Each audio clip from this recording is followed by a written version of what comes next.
नमस्कार दोस्तों, मैं अनूप एक फार्मासिस्ट आप सभी का स्वागत करता हूं आपके अपने यूट्यूब चैनल में।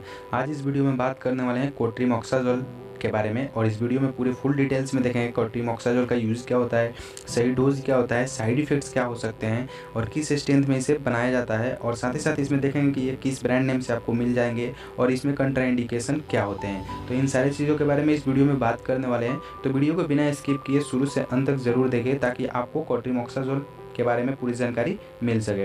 तो चलिए वीडियो को शुरू करते हैं और सबसे पहले देखते हैं कोट्रीमोक्साजोल होता क्या है। तो कोट्रीमोक्साजोल जो है एक एंटीबायोटिक मेडिसिन है जो कि बैक्टीरियल इन्फेक्शन के ऊपर काम करती है। बैक्टीरियल इन्फेक्शन जो भी होता है उसे सही करने में इसका यूज़ किया जाता है। और ये जो कोट्रीमोक्साजोल जो होता है वो दो मेडिसिन का जो अलग अलग फॉर्म का ये कॉम्बिनेशन होता है। एक होता है सल्फीमिथाक्साजोल और दूसरा होता है ट्राइमेथोप्रीन। और इसका जो रेशियो जो लेते हैं बनाने के लिए, तो सल्फीमिथाक्साजोल का जो रेशियो होता है वो 5 का होता है और ट्राइमेथोप्रीन का जो होता है वो 1 का होता है। तो इसको 5:1 के रेशियो में लेकर के बनाया जाता है।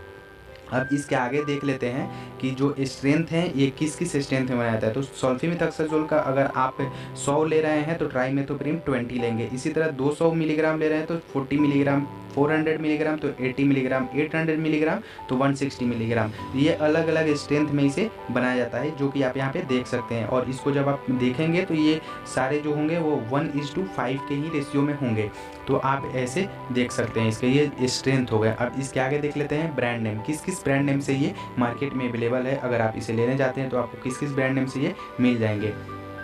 तो ये आपको बैक्ट्रीन के नाम से मिल जाएंगे या बैक्ट्रीन डीएस के नाम से मिल जाएंगे, सेप्ट्रान के नाम से मिल जाएंगे। और कोट्रीमोक्साजोल जो है वो दवा का जेनेरिक नेम है, तो आप इसे इसके जेनेरिक नेम से भी इजीली खरीद सकते हैं। ये अपने जेनेरिक नेम से भी इजीली मार्केट में अवेलेबल है, आप वहाँ से जाकर के ले सकते हैं। और ये जो ब्रांड नेम है ये एरिया और डॉक्टर के अकॉर्डिंग चेंज हो सकता है, लेकिन इसमें जो आपको कंपोजिशन जो मिलेगा वो कोट्रीमोक्साजोल ही होगा। तो आप इसे ले सकते हैं किसी भी मेडिकल शॉप से।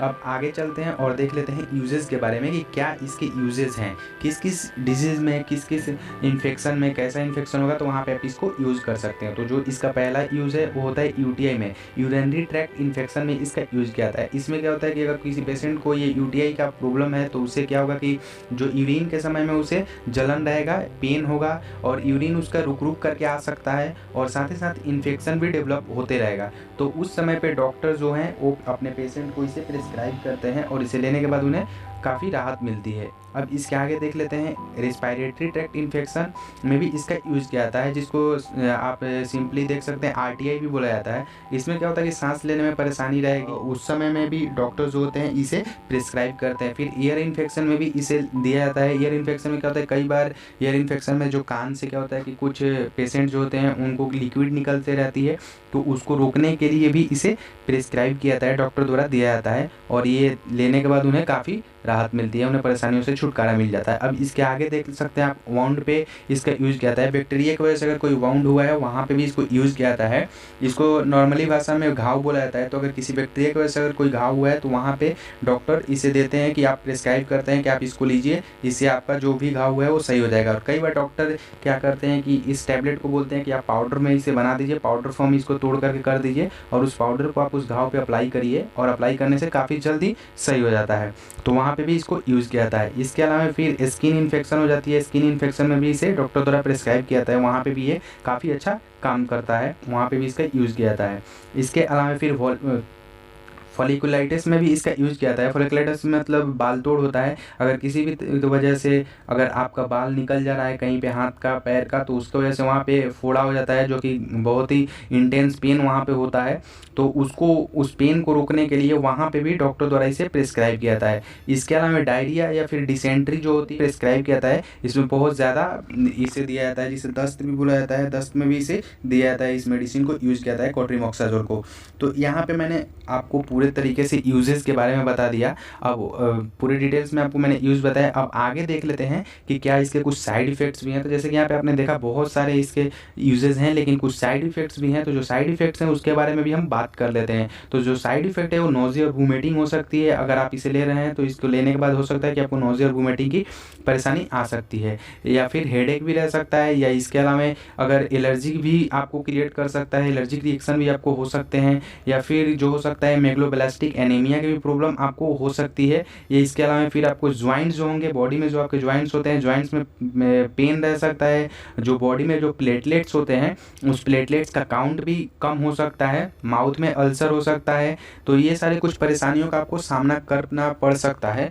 तो आप अगर इस तरीके का कोई परेशानी अगर आपको देखने को मिल रहा है या इससे रिलेटेड इसके अलावा कोई और भी अगर परेशानी अगर आपको आपके बॉडी पे दिख रहा है या कोई एक्शन दिख रहा है, तो आप इस मेडिसिन को लेना बंद करें। सबसे पहले अपने डॉक्टर से मिले और उन्हें अपनी परेशानी बताएं, ताकि हो सकता है इसके डोजेज में कोई चेंज करके दें या फिर कोट्रिमोक्साजोल के जगह पे किसी और मेडिसिन को आपको प्रेस्क्राइब करें, जिसे लेने के बाद ये सारी परेशानी आपको ना आए, इस परेशानियों का सामना ना करना पड़े। तो अब चलिए इसके आगे देख लेते हैं हम डोजेज के बारे में कि क्या डोज होगा। तो जैसे मैंने आपको बताया है और हर बार मैं बताता हूं कि जो डोज होता है वो पेशेंट के एज, वेट और जो डिजीज होती है उसके सीवियरिटी के अकॉर्डिंग डिसाइड करके डॉक्टर देते हैं। अब यहाँ पे देख लेते हैं जो डोज है, जो कॉमन डोज जो है चाइल्ड के लिए, वो डोज होता है ट्राइमेथोप्रिम का 20 मिलीग्राम और सल्फेमेथोक्साजोल का 100 मिलीग्राम।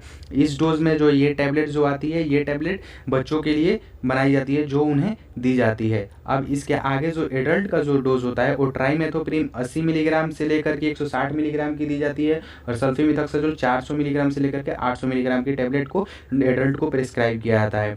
तो यहाँ पे मैंने आपको बता दिया ये डोज के बारे में। और ये जो ड्यूरेशन जो होता है, ये चलाने का जो समय होता है वो 14 दिन तक इसे दिया जाता है और 14 दिन से कई बार बढ़ा भी दिया जाता है। वो डिजीज़ के ऊपर डिपेंड करता है किस तरीके का सीवियरिटी है डिजीज़ का, उसके अकॉर्डिंग इसे बढ़ाया भी जा सकता है, 14 दिन से ज़्यादा भी दिया जा सकता है। तो यहाँ पे मैंने आपको बता दिया इसका डोज। अब आपसे एक रिक्वेस्ट है मेरी कि आप किसी भी मेडिसिन का यूज़ आप खुद से नहीं करें। और इस वीडियो में भी आपको यही सिर्फ बताया जाता है कि आपको मेडिसिन से रिलेटेड जानकारी मिल सके। कोई आप खुद से आप अपने लिए मेडिसिन नहीं ले, आप कभी भी डॉक्टर से सलाह लेकर के ही मेडिसिन ले। अब इसके आगे मैं आपको बता देता हूँ कि जो कोट्रिमोक्साजोल जो होता है इसका एक कंट्राइंडिकेशन है, और वो कंट्राइंडिकेशन ये है कि आपको इसे प्रेग्नेंट वोमेन को नहीं देना है। प्रेग्नेंट औरत जो है उन्हें आप इसे नहीं दे सकते हैं। तो यहाँ पे हो गया कंट्राइंडिकेशंस के बारे में, और इस वीडियो में मैंने आपको सारी डिटेल्स में जानकारी दे दी है। आई होप आपको वीडियो पसंद आई हो। अगर वीडियो आपको पसंद आई हो तो वीडियो को लाइक करें, अपने दोस्त, फैमिली, फ्रेंड्स के साथ शेयर करें।